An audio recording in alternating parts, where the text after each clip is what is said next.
Hello everyone. आप जानते हो हम बीमार किस तरीके से होते हैं। आमतौर से हमारी नींद है खुदा की बहुत बड़ी नियामत है। जब इंसान रात में तकरीबन जल्दी 6 घंटे से 7 घंटे पूरी नींद कर लेता है और दोपहर में 2 बजे से लेकर 4 बजे के दरमियान में सिर्फ 30 से 45 मिनट आराम कर लें तो ज़रूर आप मान लीजिए कि उस बंदा सेहतमंद होगा।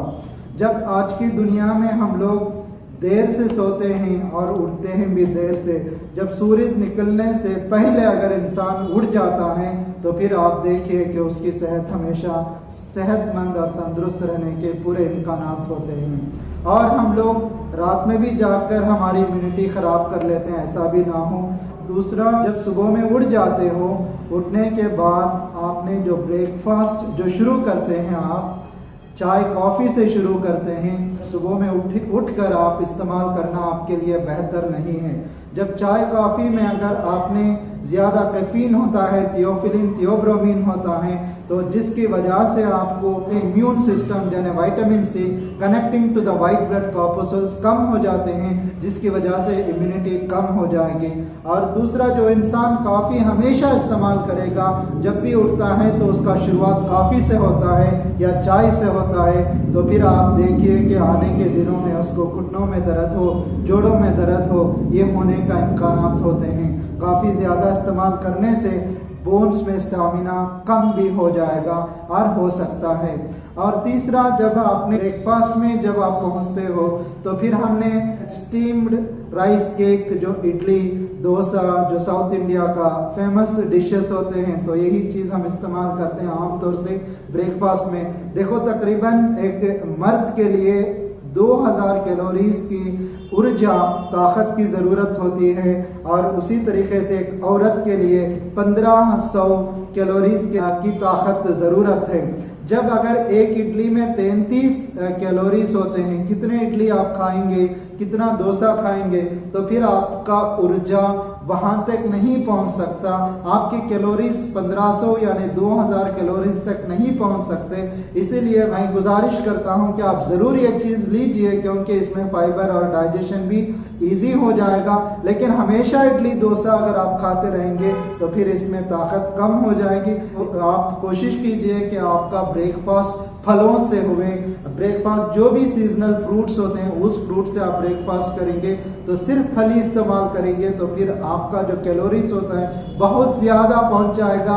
मगर खाना जायके के लिए नहीं है, मगर आपकी ऊर्जा, ताकत और कैलोरीज बढ़ना है आपको। इसीलिए आप ज़रूर इस्तेमाल ब्रेकफास्ट में फ्रूट्स और फलों का जूस इस्तेमाल कर सकते हैं। जब नाश्ता करने के बाद दोपहर में लोग खाते हैं कि जंक फूड या फिर टिपिकल फूड खाते हैं, तो उस फूड में आप टोटली इम्यूनिटी किलर्स होते हैं, जो ने क्योंकि हाईली सैचुरेटेड और फैट और साल्ट ज़्यादा होता है, जिसकी वजह से इंसान बीमार पड़ने के भी चांसेस होते हैं। और पानी पीने का एक बहुत अहम तरीका है, जब भी आप खाना खाएंगे तो पानी आप ज़रूर करीब में रख लीजिए। फिर रखने के बाद जब ठसका लग जाएगा तो फिर ज़रूर 1-2 घुट आप इस्तेमाल कर लीजिए, वरना 1.5 घंटे के बाद पानी इस्तेमाल करो। और पानी जैसा इस्तेमाल करना है, एक ही सांस में पूरा पी लेते हैं, इस तरीके से आप ज़रूर ना पिए। 3 सांस से ब्रेक करके आप पानी इस्तेमाल करो, इसमें आपको बहुत ही लाभ होगा।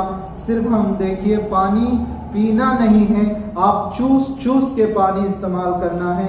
किस तरीके से पिया जाता है देखिए।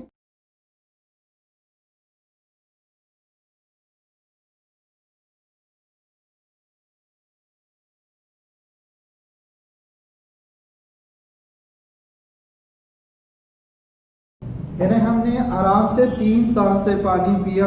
इसी तरीके से आप चूस के, जिस तरीके से चाय कॉफ़ी इस्तेमाल करते हैं, इस तरीके से आप आराम से पानी पिए।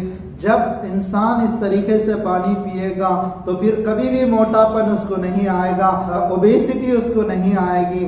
और जो बंदा खड़कर पानी पीता है, आप देखिए कि उसे हमेशा घुटनों में दर्द होगा। इसीलिए हमेशा आप आदत डालो कि आप बैठ कर ही पानी इस्तेमाल करें। और जो इंसान नाश्ते के बाद काम पे चले जाता है तो फिर उनका काम ऐसा होता है कि एक सेडेंटरी लाइफ होती है, जब बैठकर ही उन लोग घंटे घंटे काम करना है, जिसकी वजह से फिजिकल एक्सरसाइज नहीं होगी, फिर जिसकी वजह से उन्होंने जो भी खाते हैं तो फिर उसमें डाइजेशन की कमी होगी, इसकी वजह से उसको और बीमारी सेडेंटरी से हो सकती है।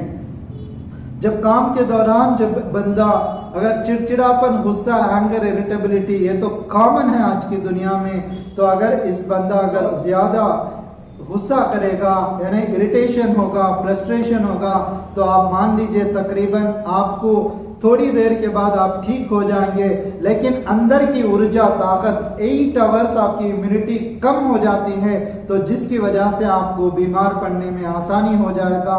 सर में दर्द हो सकता है, थकान, सुस्तागी हो सकती है, सर में घुमापन हो सकता है, काम में फोकस आप नहीं कर सकते, तो जिसकी वजह से आप ज़रूर इस चीज़ से गुस्सा कम करो या फिर ना करे तो बहुत बेहतर है। और दूसरा, जो इंसान स्मोकिंग करते हैं, आम तौर से जो बंदे स्मोकिंग करने से आप लोग जानते हो कि आर्सेनिक, अमोनिया और निकोटीन होता है, ये highly toxic, hundreds of toxic substances होते हैं, तो जिसकी वजह से आपको छाती में यानी फेफड़ों में बलगम जमकर सांस की तकलीफ हो सकती है और आइंदा आपको अंदर रगों की कमजोरी होकर ज़रूर तकलीफ में यानी हार्ट की बीमारी में, फेफड़ों की बीमारी में पीड़ित हो सकते हैं। और उसमें खुद भी लिखा है कि ये कैंसर तक लेकर जा सकता है, जैसा कि थ्रोट कैंसर, लंग कैंसर, पेट का कैंसर, आंत का कैंसर तक ये होने के इम्कानात होते हैं। इससे हम लोग ज़रूर बचें। और जो सोशल रिलेशनशिप होता है, जो आमतौर से माँ बाप के साथ, पत्नी के साथ, बच्चों के साथ और पड़ोसी और रिलेटिव्स के साथ जिस तरीके से हम सलूक अच्छा करेंगे, ज़रूर हमें एक खुशी महसूस होगी, जिससे हम लोग तंदुरुस्त रह सकते हैं। और आम तौर से बीमार पड़ गए तो आप ज़रूर डॉक्टर के पास जाते हो, तो उससे पहले आप ज़रूर कुछ ना कुछ और गरीबों के लिए खाना खिला दो या कुछ भी खैरात कर दो या ज़रूरतमंद को खाना खिला दीजिए, जिससे आपको इस बीमारी से निजात भी पा सकते हो। उसके बाद डॉक्टर के पास जाइए ज़रूर। आप हर एक दिन आप इस तरीके से छोटा मोटा आप करते रहेंगे तो बीमारी से आपको छुटकारा मिल सकता है। So that's all I have for you today and see you soon. अगर कभी कुछ भी आप तरह आपको कमेंट्स में बताना है तो ज़रूर आप बताइए, तो फिर मैं उसमें वीडियो बनाने की कोशिश करूँगा। अगर जो भी आपका कमेंट्स होता है तो मेरे लिए बहुत अच्छा होगा कि फर्दर मैंने दी बेस्ट कर आपके साथ प्रेजेंट करने में आसानी होगी। See you soon in the next video. Bye, take care.